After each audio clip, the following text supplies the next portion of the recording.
شکر کی یہاں بات آئی کہ تم میرا شکر کرو نہ شکری نہ کرو. سورہ نساء میں آگے چل کے آئے گا کہ میرا شکر کرو، اللہ تمہیں عذاب دے کر کیا کرے گا اگر تم میرے شکر گزار بن جاؤ گے. اللہ تعالیٰ فرماتا ہے اور جو میرا شکر گزار بنے گا میں اسے مزید دوں گا. شکر کی ڈیفینیشن یہ نہیں ہے کہ آپ نے کوئی الحمدللہ کی تسبیح پڑھ لینی ہے، وہ ثواب اپنی جگہ ہے. شکر کی ڈیفینیشن یہ ہے کہ پریکٹیکلی شکر نظر آنا چاہیے. آپ کو اگر کوئی شخص نعمت دیتا ہے، کوئی گفٹ دیتا ہے، تو وہ یہ خواہش کرتا ہے کہ میں نے جو اس کو گفٹ دیا اس کو یوز کرے. مجھے کئی لوگ بال پوائنٹ دے کے جاتے ہیں جی لکھنا ہے جی اتنا، نہ لکھو وہ تو کہتے ہیں بے قدری کی ہے. اللہ تعالیٰ نے جو ہمیں نعمتیں دی ہیں نا، تو اس کی ریکوائرمنٹ ہے اپنے بندوں سے کہ وہ ان نعمتوں کو ان کاموں میں کھپائے جو اللہ نے حکم دیا ہے، اور ان نعمتوں کو ان چیزوں سے بچائے جس سے اللہ نے منع کیا. یعنی آنکھیں دی ہیں تو اللہ کی یہ خواہش ہے اپنے بندے سے کہ آنکھیں حرام کی طرف نہ اٹھیں. جب آپ نے حرام سے آنکھوں کو بچا لیا، آپ نے آنکھوں کا شکر ادا کر دیا. زبان کو حرام سے بچا لیا، زبان کا شکر ادا کر دیا. دل کو بچا لیا، دل کا شکر ادا کر دیا. جو بخاری مسلم میں حدیث ہے نا کہ آنکھیں بھی زنا کرتی ہیں، ہاتھ بھی زنا کرتے ہیں، پاؤں بھی زنا کرتے ہیں، دل بھی زنا کرتا ہے. شرمگاہ اس کی تصدیق کر دیتی ہے. دل میں جان بوجھ کے برا خیال ہے، اے تو آ گیا جھٹک دیا چھوڑ دیا، جان بوجھ کے نہ. پیٹ کا شکر یہ ہے کہ پیٹ میں حرام مال نہ جائے. پاؤں کا شکر یہ ہے کہ پاؤں حرام کام کی طرف نہ اٹھے. ہاتھ کا شکر یہ ہے کہ ہاتھ حرام کام کی طرف نہ پڑے، نہ کسی پہ ظلم کے لیے نہ کمائی کرنے کے لیے. تو یہ سار ہے. تو اب اندازہ لگائیں کہ دنیا میں سب سے مشکل کام اگر کوئی ہے نا تو وہ شکر کرنا.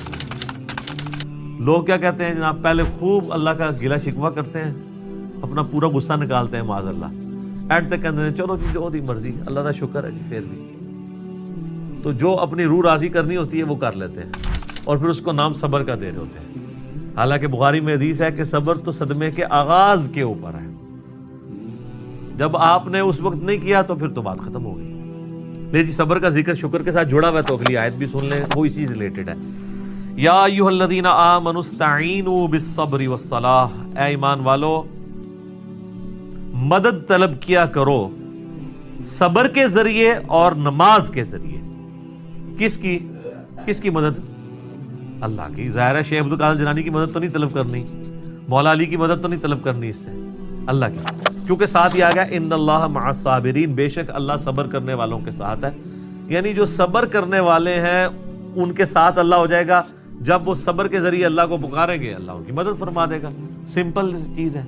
اور آپ کو حیرانگی ہوگی کہ آپ کے اس وقت سب کانٹیننٹ میں کروڑوں لوگ ہیں جو اس آیت کو اور ان فرقوں کے لاکھوں علماء اس آیت کو یوز کرتے ہیں غیر اللہ سے استعانت کے لیے. وہ کہتے ہیں آپ کہتے ہو اللہ کے سوا کسی کو پکار نہیں سکتے، قرآن تو کہہ رہا ہے صبر کو بھی پکارو اور نماز کے ذریعے بھی مدد چاہو، تو صبر اور نماز تو اللہ نہیں ہے.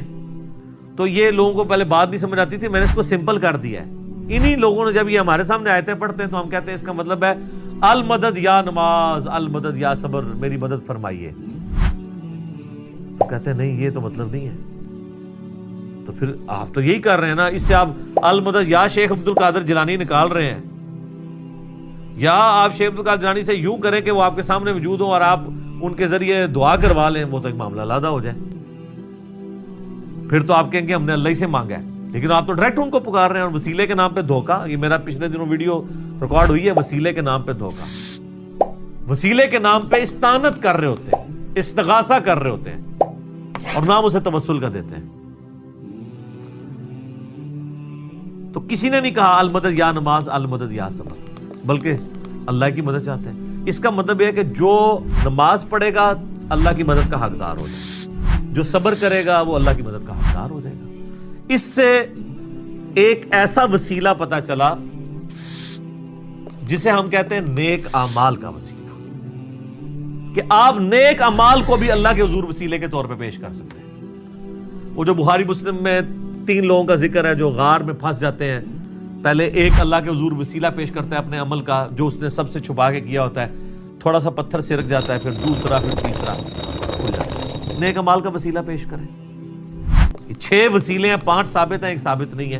میرا وسیلہ اور توسل کے اوپر جو لیکچر ہے مسئلہ 43 وہ بھی دیکھ لیں، اور لیٹسٹ جو وسیلے کے نام پہ دھوکہ یہ آپ دیکھیں تو آپ کو پتہ چل جائے گا۔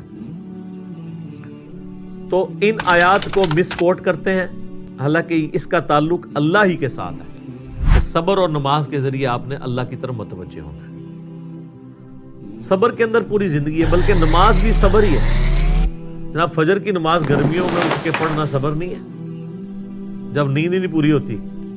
سردیوں میں نماز کے لیے وضو کرنا کیا صبر نہیں ہے؟ صبر کی 3 اقسام ہے مینلی۔ ایک صبر ہے اللہ تعالی کی طرف سے آئے ہوئے تکلیفوں پہ صبر کرنا، وہ تو ہم سب کو پتہ ہے، اور وہ صبر ہوگا ابتدائی صدمے میں۔ اس کی آگے آیات بھی آ جائیں گے، اس کے لیے آپ نے کہنا ہے انا للہ و انا الیہ راجعون۔ بے شک ہم خود بھی تو اللہ کی طرف سے آئے تھے، ہم نے لوٹ کے اللہ کی طرف جانا ہے۔ یہ تکلیف بھی آئی، الٹیمیٹلی چلی جائے گی۔ اور صحیح مسلم میں آگے ایک اور دعا کا حصہ ہے، اللہم اجرنی فی مصیبتی واخلف لی خیرا منہا۔ تو مسلم شریف کے الفاظ ہیں، جو یہ دعا پڑھ لے گا تو اللہ تعالیٰ اسے بہتر نعم البدل عطا فرمائے گا اس چھوٹ جانے والی چیز کے ایک۔ اس کا مطلب یہی ہے اللہم اجرنی فی مصیبتی، اے اللہ اس مصیبت میں مجھے اجر عطا فرما، واخلف لی خیرا منہا، اس سے بہتر میرے لیے خلیفہ مقرر کر دے، بہتر نعم البدل۔ اور مسلم شریف کے الفاظ ہیں، ام سلمہ کہتی ہیں جب میرا خاوند ابو سلمہ فوت ہوا تو میں بڑی دکھی تھی، تو میں نے حضور سے یہ دعا سنی ہوئی تھی، انا للہ و انا الیہ راجعون، اللہم اجرنی فی مصیبتی واخلف لی خیرا منہا۔ یہ یوٹیوب پہ میرا ایک کلپ بھی اپلوڈڈ ہے، غم کی خبر کو خوشی میں بدلنے کی دعا، تو اس میں نے اس کو ڈسپلے بھی کروایا۔ تو پہلا صبر ہے تکلیفوں پہ، دوسرا صبر ہے جو اللہ نے آپ پہ پابندیاں لگا دی ہیں فرائض کی، نماز پڑھنی ہے،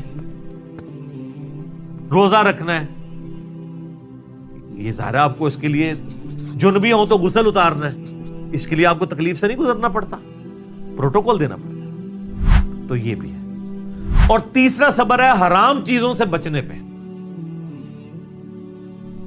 آنکھوں کی حفاظت کرنا، اس کو حرام سے بچانا، اس کے لیے صبر کرنا پڑتا ہے۔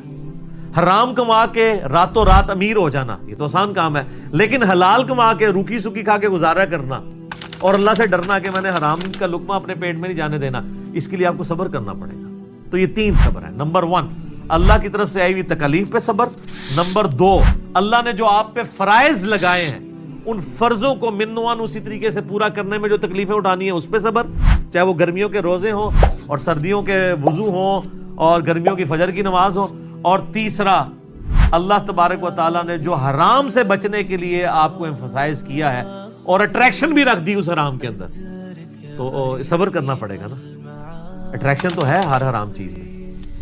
مسلم شریف میں حدیث ہے اللہ تعالیٰ نے جنت کو ناگوار چیزوں سے ڈھانپ دیا ہے اور جہنم کو، دوزخ کو خوشگوار چیزوں سے ڈھانپا ہوا ہے، یعنی دنیا میں ہر خوشگوار چیز دوزخ کی طرف لے جاتی ہے اور ہر ناگوار چیز جنت کی طرف لے جاتی ہے۔ اب وہ ناگوار کی ہرڈلز جو عبور کرے گا نا تو جنت تک پہنچے گا، یہ ہے وہ۔